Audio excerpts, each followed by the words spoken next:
எல்லாருக்கும் வணக்கம். Welcome back to our channel. என் பேர் பிரவீன், என் ஃப்ரெண்டு பால். இன்னைக்கான வீடியோ எதை பத்தின்னு பாத்தீங்கன்னா, பிஜிடி 4th டெஸ்ட் ஃபர்ஸ்ட் இன்னிங்ஸ்ல வந்து சாம் கான்ட்ராஸ்டும் விராட் கோலிக்கும் நடந்த மோதல் ஸ்லெடிங் பத்தி வைரலா போயிட்டு இருக்கு சோஷியல் மீடியா ஃபுல்லா. அதை பத்தி ஒரு ஃபுல் டீட்டெயிலான வீடியோ தான் இப்போ நம்ம பார்க்க போறோம். வாங்க வீடியோக்குள்ள போலாம்.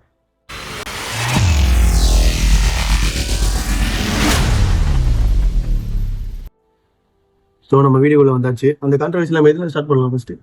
ஃபர்ஸ்ட் வந்து எதுல ஸ்டார்ட் பண்ணலாம், எங்க ஆரம்பிச்சதோ அங்கிருந்தே ஆரம்பிக்கலாம். ஃபர்ஸ்ட் சாம் கான்ட்ராஸ்ட் நடக்க வரும்போது விராட் கோலி இடிச்சாரு, அவர் இன்டென்ஷனா பண்ணாரோ இல்ல தெரியாம பண்ணாரோ, அது வந்து heat of the movement.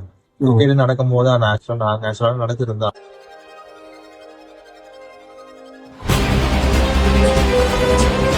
Cricket விளையாடும் போது கூட நடக்கும். அதெல்லாம் அச்சு மோதிட்டு இது பண்ணிப்போம். அதே மாதிரி சாம் கான்ட்ராஸ்ட் கிட்ட கேட்கும் போது கூட அவரும் சொல்லிட்டு, அவரும் நார்மலா வந்து இது ஒரு பெரிய விஷயம் இல்ல, ஒரு ஆக்சுவலா கிரிக்கெட் நடக்கிற விஷயம் தான் அப்படின்னு சொல்லிட்டு, என்னன்னா எது தேவையில்லாம அபியூஸ்மெண்ட் அவ்வளவு போகுது விராட் கோலிக்கு. அவங்க மீடியால பாத்தீங்கன்னா அந்த மாதிரி அபியூஸ்மெண்டா போட்டுட்டு இருக்காங்க. பத்தாதுக்கு இவங்க நம்ம ஊர்லயே பாருங்க, அவ்வளவு பேரும் வந்து அவங்க அகேன்ஸ்டா ஒரு ஆஸ்திரேலியா மீடியா தான் அப்படி இருக்குன்னு பார்த்தா, நம்ம இந்தியாவோட சோசியல் மீடியாவும் அப்படிதான் இருக்கு. டோட்டலா வந்து எல்லாருமே வந்து விராட் கோலி அகேன்ஸ்டா பேச ஆரம்பிச்சிட்டாங்க. மறந்துடுறாங்க, எல்லாம் அகேன்ஸ்டா பேசிட்டு இருக்காங்க. அதுவும் ஸ்லெட்ஜிங் பேர் போன ஆஸ்திரேலியா அகேன்ஸ்டா பண்ணதை வந்து பெருசாகிறது தான் இதுவா இருக்கு. ஏன் அவங்க பண்ணதே இல்லை நம்ம ஸ்லெட்ஜிங்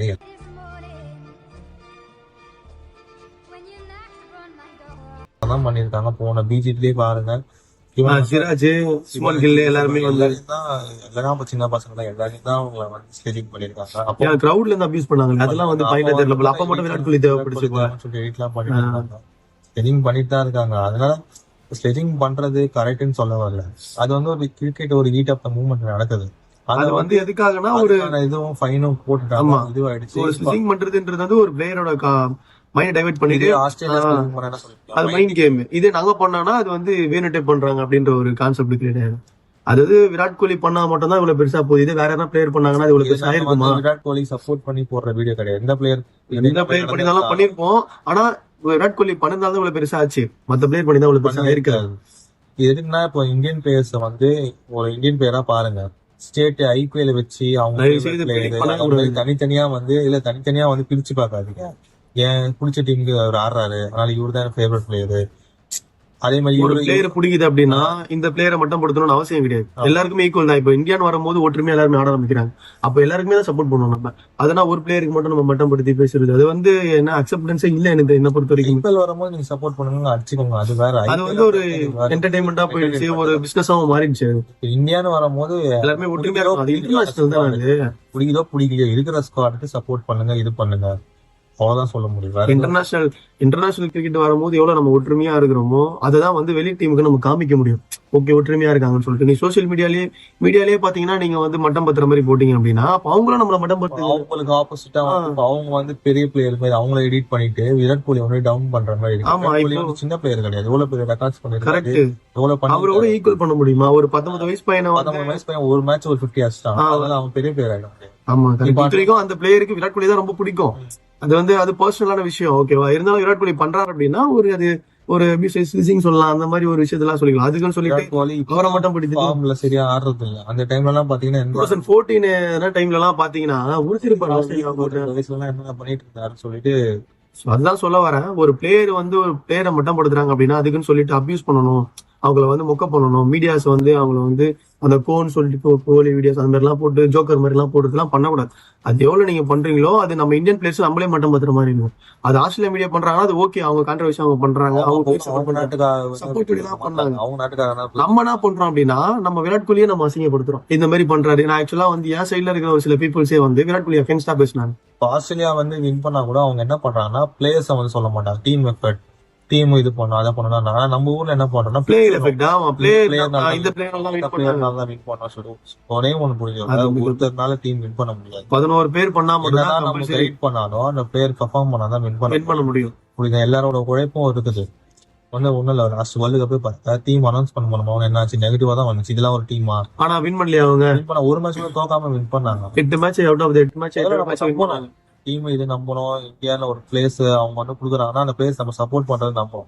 என் ஃபேவரட் பிளேயர் இல்ல அந்த டீம்ல, அதனால வந்து இந்தியா ஜெயிக்க கூடாது, தோத்தரணும் அந்த மாதிரின்றதை விட்டுருங்க. ஏன்னா இல்லன்னு தான் அந்த 8 ஸ்டார்ட் ஆகுது. இல்ல ஒரு இன்சிடென்ட் நான் ஆக்சுவலா சொல்றேன். கேஎல் ராகுல் வந்து லாஸ்ட் ஃபார்மேட் ஒரு 5 மேட்ச் ஆடினாரு. நியூசிலாந்து கூட பங்களாதேஷ் கூட சரியாவே ஆடல. ஒரு 50 250 தான் நம்ம அடிச்சிருந்தார் போல. ஆனா இப்ப பார்த்தோன்னா ஆஸ்திரேலியா பிஜிடி கூட செம்மையா பர்ஃபார்மன்ஸ் பண்ணிருக்காரு. அப்ப இருக்கிற ஒரு கான்ட்ர விஷயம் இப்ப கான்ட்ர விஷயம் பார்க்கணும்னா செம்ம டிஃபரன்ஸ் இருக்கு. எனக்கு அது அக்செப்ட் பண்ணிக்கவும் இல்லை. அவ்வளவு மட்டம் படுத்தின ஒரு பிளேயரை திருப்பியும் உயர்த்தி பேசுறாங்க. ஏன் நீங்க ஒரு பேலன்ஸ்டா வச்சுக்க வேண்டியதானே, ஏன் ஏற்றத்தடவை மாத்துறீங்க? ஒரு பிளேயர் அந்த மாதிரி தான் பண்ணணுமா? இப்ப ரோஹித் சர்மா ஃபார்ம்ல இல்ல கரண்ட்ல, ஆனா அது எவ்வளவு அபியூஸ் ஆன விஷயங்கள்லாம் வந்துட்டு இருக்கு. நான் சோசியல் மீடியால பார்த்துட்டு தான் இருக்கேன். சரி ஆட மாட்டாரு, கேப்டன்ஷிப் போட்டு போயிட போறாரு அப்படின்னு சொல்லிட்டு. இப்ப வந்து அவங்க எண்ட் ஆஃப் த கெரியர் வந்துட்டாங்க, அவ்வளவுதான் முடிய போகுது. இப்ப நம்ம எவ்வளவு அவங்க சப்போர்ட் பண்றோமோ சொல்றோமோ அவங்க இன்னும் கொஞ்ச நாள் ரிட்டையர் ஆயிடுவாங்க. அப்ப வந்து நம்ம வந்து யோசிப்போம் இருக்கிற வரைக்கும் இது பண்ணும். அது சந்தோஷமா ஏத்துக்கணும். ஒருத்தருக்கு தெரியல, ஒரு பிளேயர் வந்து மேல அவங்களே தெரிஞ்சிடும் இதுக்கு மேல நம்மளால ஆட முடியாது, ஃபார்ம் இல்லைன்னு சொல்லிட்டு வழி விட்டுருவாங்க. விராட் கோலி எல்லாம் எதுக்கு டீம்ல இருக்காங்கன்னா மெயின் வந்து ஒரு எக்ஸ்பீரியன்ஸ் பிளேயர்ஸ் வேணும் டீமுக்கு. ஆமா கண்டிப்பா டீமுக்கு எக்ஸ்பீரியன்ஸ் ஆள் இருந்தாதான் இந்த கண்டிஷன்ஸ் இந்த இது சொல்ல முடியும்.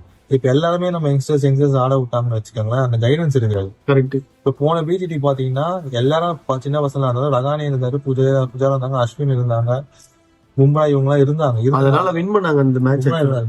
லாஸ்ட் மேட்ச்ல இல்ல, அவங்க எல்லாம் இருந்தனால என்ன ஆச்சுன்னா ஒரு எக்ஸ்பீரியன்ஸ் தெரியும்.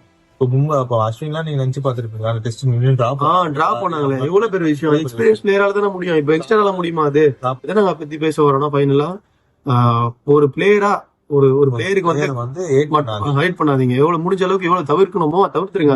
ஜெர்சின்னு போட்டு ஆடும் போது அவர் நம்ம சப்போர்ட் பண்ணி தான் ஆகணும். யாரா இருந்தாலும் சப்போர்ட் பண்ணி தான் ஆகணும். புதுசா ஒரு பிளேயர் வந்தாலும் சப்போர்ட் பண்ணி தான் ஆகணும். இவரை ஏன் போட்டீங்க, இவரை போடுங்க, அவரை போடுங்களா, அதெல்லாம் end of the day support பண்ணுவோம். கேள்வி கேட்கறது வந்து கேளுங்க, தப்புன்னு சொல்லல, விமர்சனம் வைக்கலாம். இந்த மாதிரி இவர் செலக்ட் பண்ண அதுக்குன்னு சொல்லிட்டு ஒருத்தவங்க வந்து மட்டம் படுத்துறவங்க பேசக்கூடாது. நம்ம ஸ்டேட்டுக்காக நம்ம பிரிச்சு பார்க்க கூடாது. ஏன் ஊருக்காரு இவர் ஏன் அவர் டீம்ல இல்ல, அதெல்லாம் ஏன் நம்ம யோசிக்கணும்.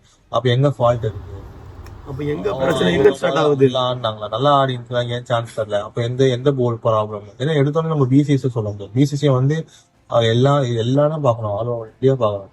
யார் இதுக்கு சொல்லிட்டு பெர்ஃபார்ம் பண்றா பார்க்கணும்.